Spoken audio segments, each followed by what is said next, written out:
All right, you guys, we are back. It's your boy Q, and up next we have Why the World is Rooting for Kendrick Lamar and Turning on Drake. Shout out to Anthony Aiken Jr. for the video. Yeah, man, I do feel like this is something that has been like brewing for a very long time. The fact that no one came out to defend him says it all. Even like your biggest allies, people who you've given like their biggest hits. There's a lot of behind the scenes stuff, rumors of him smashing everybody's chick. He's always had people like call him lame or soft or emotional, like stuff like that. He's always had that. That's always been in the ethos. But I feel like now it's it's been more widespread than ever, like 1000%. But enough dilly dallying. We're gonna jump right into the video. Again, it's entitled "Why the World is Rooting for Kendrick Lamar and Turning on Drake." Mom big, you're little. Mom big, you're little. My Matilda vision would turn your reference. world upside down, tear us under your illusions, and send the sanctuary of your own ignorance crashing down around you. In every form Yo, honestly, fam, they were both playing two different games, man. It was really apples and oranges. Bad matchup and terrible planning and strategy from one person. of art and media, we always want to see the good guy win. So yes, Kendrick Lamar is the people's champ, and Drake is the main Definitely. character of his own villain origin story. Drake losing this beef can be separated into three categories: relationships, artistry, subject matter. And relationships, Kendrick has talked about throughout his music. He says on the song Rich Spirit, "I'm a good man, shake your hand, firm grip rule."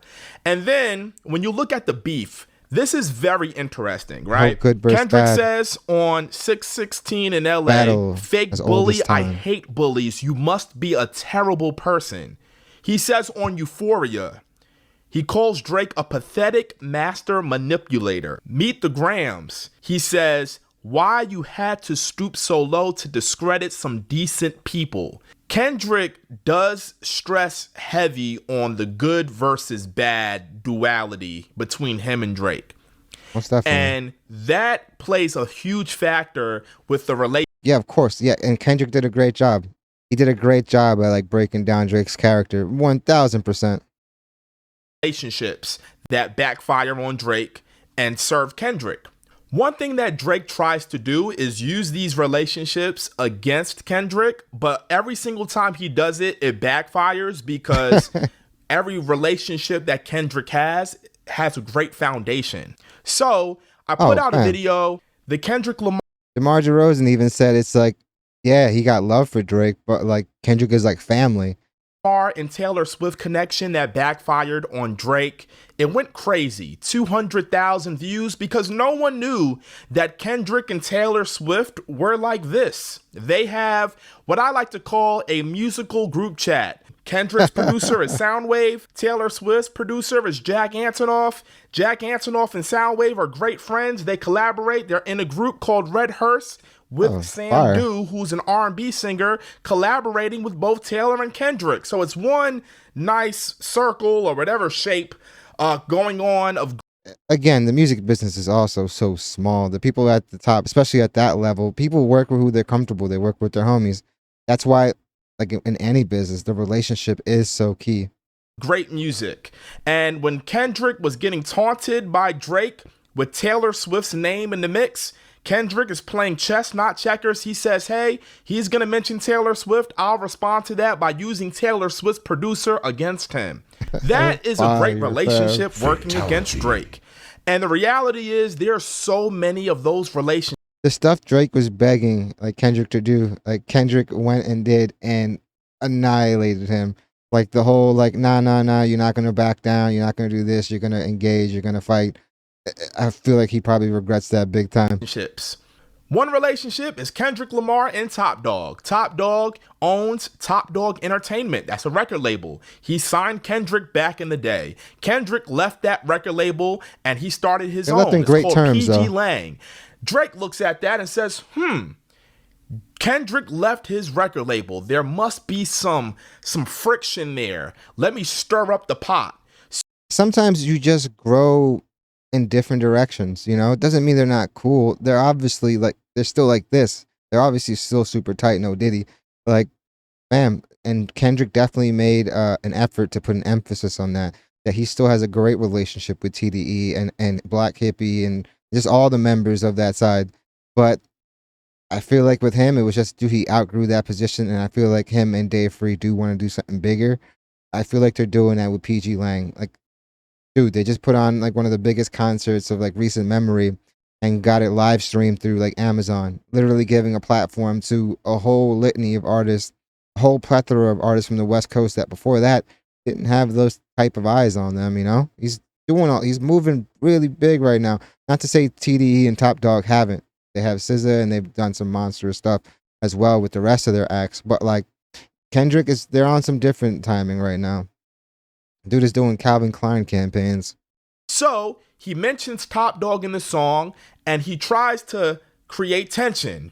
But Kendrick, he gets the last laugh. How? Top Dog shows up to the Juneteenth concert. Top Dog was in the Not Like Us music video, showing you that him and Top Dog have a great relationship. Also, Schoolboy Q, J-Rock, Ab-Soul, all the artists on Top Dog Entertainment were at the Juneteenth show. SZA was at the show in disguise. That shows you that there's a great relationship that Drake tried to disrupt and it backfires. Yeah, I want to say SZA and him dated early on. No, definitely let me know in the comments if I'm wrong. But like, yeah, Drake I feel like was just really looking at everything very surface level and not digging like deep enough, which is something that Kendrick always does. Every move they do over at PG Lang and just himself alone is just like calculated. The dude moved like an assassin. The dude was like a samurai. Like he was waiting for this moment. It's been known for the last like 10, 12 years that Kendrick was looking at that top spot, like wanting it for himself. Like they've been throwing shots at each other for a very long time. One person was prepared and the other one just totally like miscalculated. Not to say they can't come back, but yeah, round one is in the books already. Definitely. It's definitely in the books and we all know who won that. Next, the NBA. One thing that I know about Drake is when you watch this clip right here of him and LeBron James. Drake texts you and like, am I letting you down? Yeah, what'd I tell you?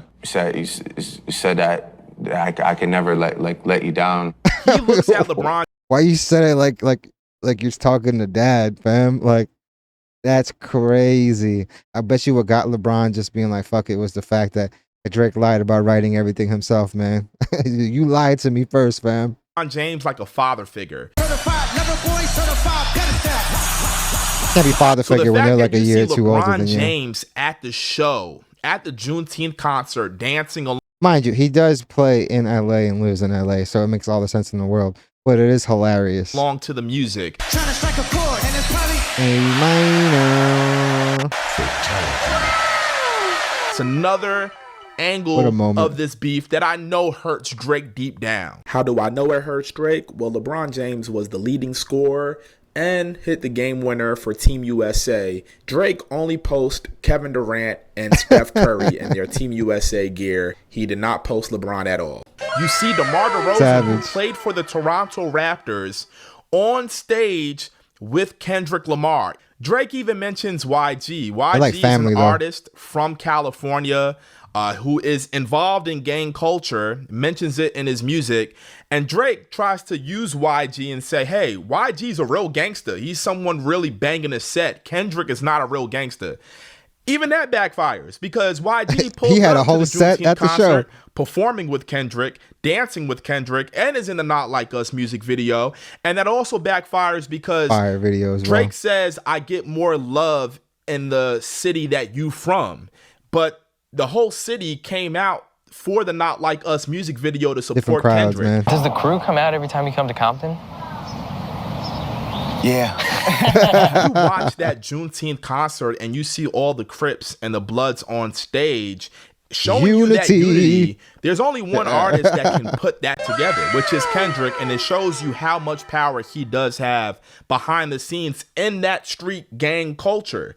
But on the flip side, for Drake, I noticed that his mob ties did not show up in this beef. And I believe it's because they did not want smoke with Kendrick Lamar and who Kendrick Lamar is affiliated with. So that backfired on Drake. I'm sure LA, don't let the palm trees and the sandy beaches confuse you, man. It is active, fam. Beyonce was somewhere sitting in the cut, unbothered, saying America has a problem. Drake. mentioning Dave Free and then Dave Free directing not only the Juneteenth concert, video but as the Not well. Like Us music They video, both did. or mentioning Whitney, who's Kendrick Lamar's fiance, over and over and over again, saying that there's some type of issue with their relationship, and then Whitney being in the music video, dancing walking, along to having Not the time Like of their Us lives, with man. her kids and Kendrick. It backfired. You could see why Kendrick Lamar looking is family, the fam. people's champ and why Drake is looking the way he looks right now. The genius of Not Like Us is everyone wants to be included in the us. If you're black Of course. and you're watching culture. that Juneteenth concert, that's us. If you are watching the music video on July 4th, the day where America shows how patriotic man. That we snippet, are, though, we all that's waiting on us. that. And most importantly, with these relationships, Kendrick Lamar draws a huge distinction between good. Also, the relatability has to come into play, you know? We can relate a lot more to Kendrick than we can to Drake. And that's due to like their content, and that's due to like the subject matter they choose to rap on, and how they present themselves too. Like you got like Kendrick Lamar doing push-ups in a park with like a flannel Dickies and some freaking church shoes on, you know? Like, yeah, man, the amount of discipline that he puts out, I definitely feel like relatability played a huge part in this as well.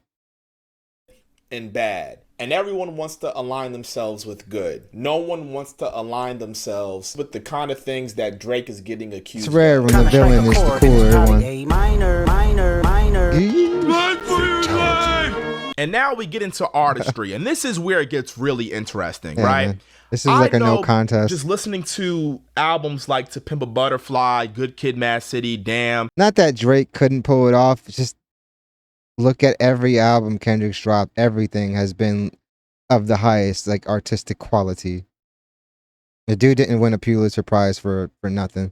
The way he crafts an album really does like say a lot. Like the dude pulls off these amazing concepts, and they're fire. Obviously, they pretty much sweep the Grammys every time they come out.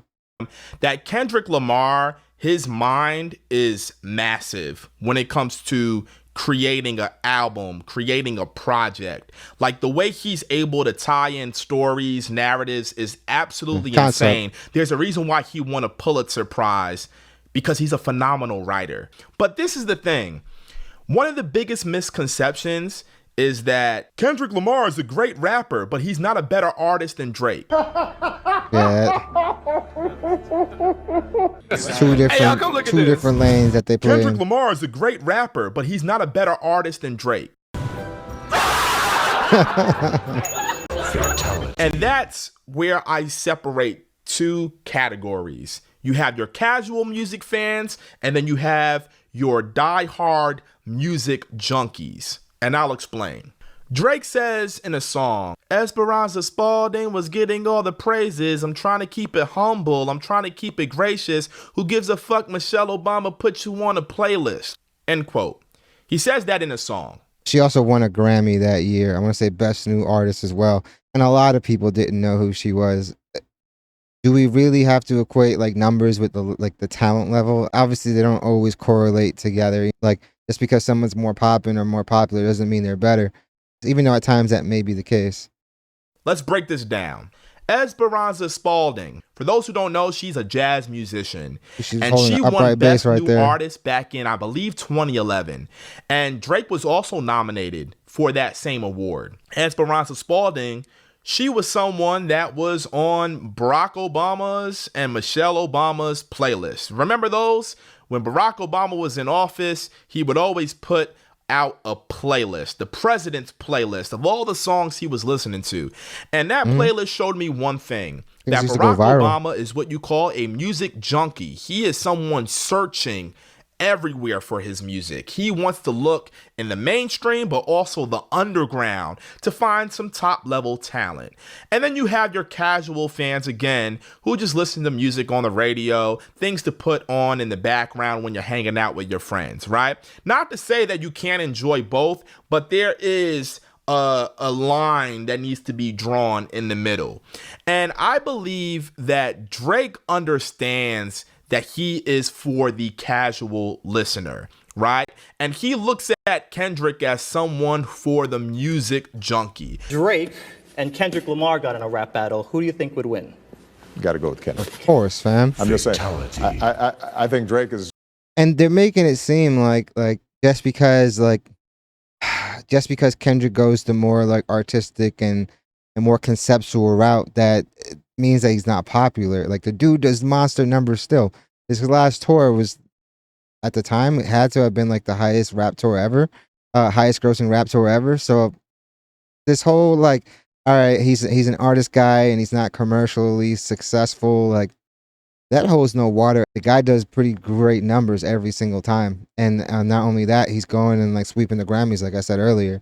So yeah, man, like, obviously Drake is a lot more prolific with the way he drops his music, which is why, like, if you look at like the numbers, it could show that like Kendrick has more monthly listeners right now than Drake, but Drake has more streams. And bam, I think people don't get it. It's like Drake's been dropping like 2 projects a year. I think this is the first year where he didn't drop like 2 like projects in a year. So he's been dropping 2 projects a year. And at that rate, dude, you just have so much more material out there. Of course, if somebody's just like, normally people just put on a playlist or an album and just like hit play, you're gonna get more streams overall. But by making it seem like Kendrick doesn't do numbers and that Kendrick's not like successful commercially, like, dude, that's such an erroneous take. Is an outstanding entertainer, but Kendrick, his lyrics, his last album was outstanding. Yeah. Excellent, all right. Best album, I think, last year. The Music Junkie, Facts. right? I was in band. I remember these kids would come in to class with AC/DC shirts, Abbey Road t-shirts, or come in with the Dark Side of the Moon by Pink Journey, Floyd t-shirt Queen merch. shirts, yeah. Like, they were just obsessed with music. And To Pimp a Butterfly and Good Kid, Mad City, or even Damn, they have aged as albums that belong in the conversations with Marvin Gaye's What's Going On, of course. with the Beatles' Sgt. Pepper Lonely Heart Club Band, with these classic albums. And unfortunately, Drake, he doesn't quite fit that narrative. But the thing is, Kendrick Lamar can make music for the casual rap fans, whereas I don't think Drake can make music for those music junkies. I don't think Drake is capable of putting out a conscious rap album where Kendrick can easily put. I think he can. I just think he chooses not to focus on that. I feel like he's given us records like that, but like not a full project, a conceptual like masterpiece. Like, we haven't had that yet, you know. Beginning to end, To Pimp a Butterfly is a story. He usually pulls off these amazing concepts. I feel like Drake can. I feel like he just doesn't. And dude, it's like a muscle. You really haven't sharpened that side. And Kendrick's been locked in, focused. Put out a mainstream rap yeah, album man. for Humble the was a casual bop. fans. Now, here's the reason why I DNA, draw bop. a line between your music junkies and your casual music listeners. Your casual music listeners are going to say Drake is the better artist, right? Yeah. Because Drake can rap and sing. Now, your music junkies, right? If you go to your vinyl And he's store delving in and you different talk to genres the and person stuff like at the that. cashier and you ask him world about music. To Pimp a Butterfly, he's going to tell you everything and more about the album. There are 40-year-olds who absolutely love the Beach Boys, who love the Beatles, who love Carole King, who love Legend. Pink Carole Floyd, King. James Brown, Marvin Gaye, Tina Turner, who love these artists that I just mentioned, who respect Kendrick Lamar, right? Because these albums are really big in that world. And when you look at an album like To Pimp a Butterfly, you look at the credits, you see Kamasi Washington, Terrace Martin. You see these amazing musicians, producers and live musicians, instrumentation, jazz, funk, blues, rock and roll, and they're all putting their ingredients into a project like this.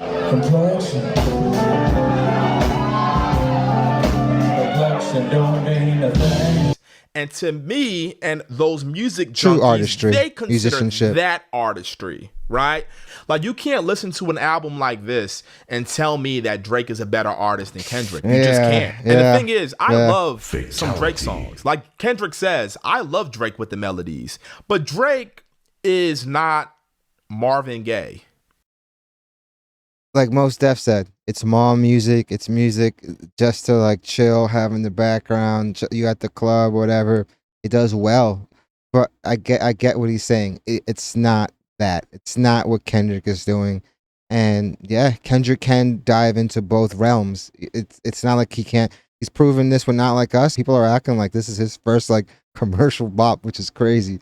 He's had plenty of these, and dude, and multiple genres too. He's gotten into the R&B bag as well. Like that song with him and SZA was like, dude, like one of the biggest records of the year.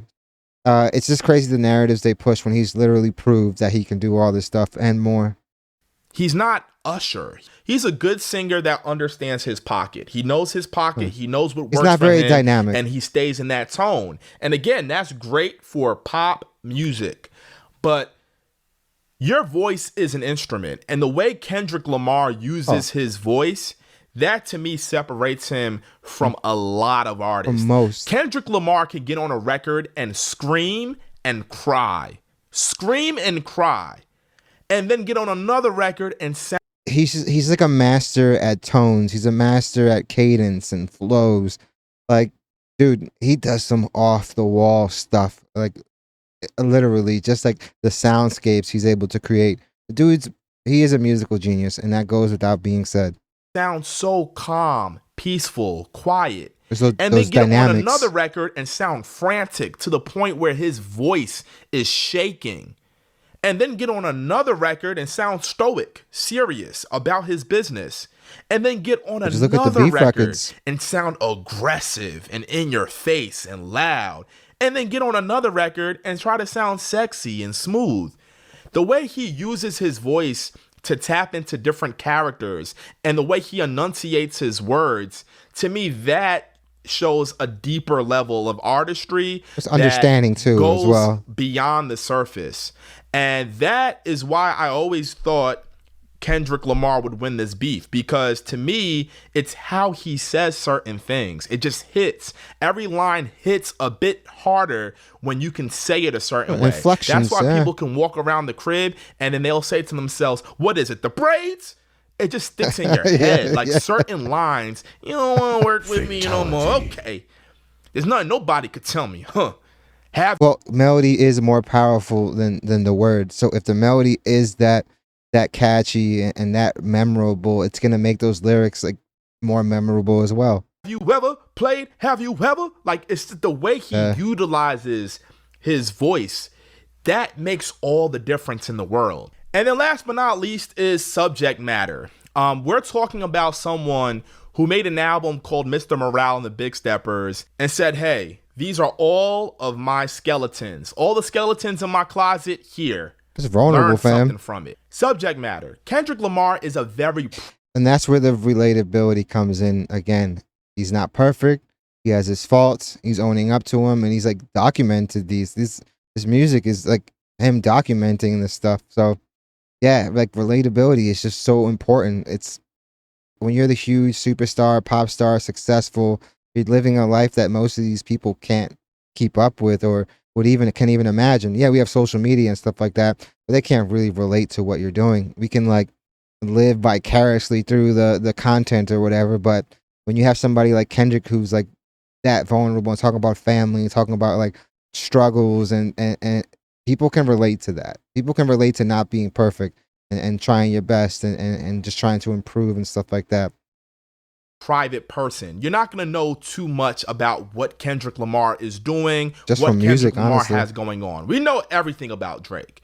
And Kendrick Lamar puts his entire life in his music. So the only bit of information you get from Kendrick is from his music. And I think with this beef, Kendrick knew that the only thing Drake can pull from was Mr. Morale and the Big Steppers. He even says it on Euphoria, fabricating stories on the family front because you heard Mr. Morale. And on Mr. Morale, Kendrick opens up about his deepest and darkest secrets involving his relationships with his fiance, with his kids, his family, his mom, his dad, with his mom, with his uncle, with everything and beyond. He goes into deep, deep, deep discussions that make him look ugly at times. The man won a Pulitzer Prize. He's not perfect. You know, the stuff that he talks about.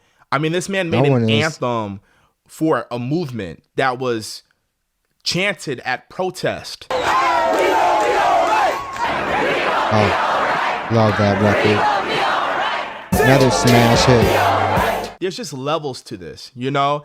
And I think Drake knows that. And that's why Drake's #1 angle was this is a 20v1, and he brings in A$AP Rocky and The Weeknd and Future and Metro Boomin, and he's trying to make it seem like, hey, all these guys are attacking me. It's not just Kendrick. Because the thing is, if you get your ass whooped by one person, okay, you look like a loser. But if you get your ass whooped by 20 people, you got jumped. And people Yeah, exactly. And you can paint that as like it just wasn't a fair fight to begin with. will start to feel bad for you.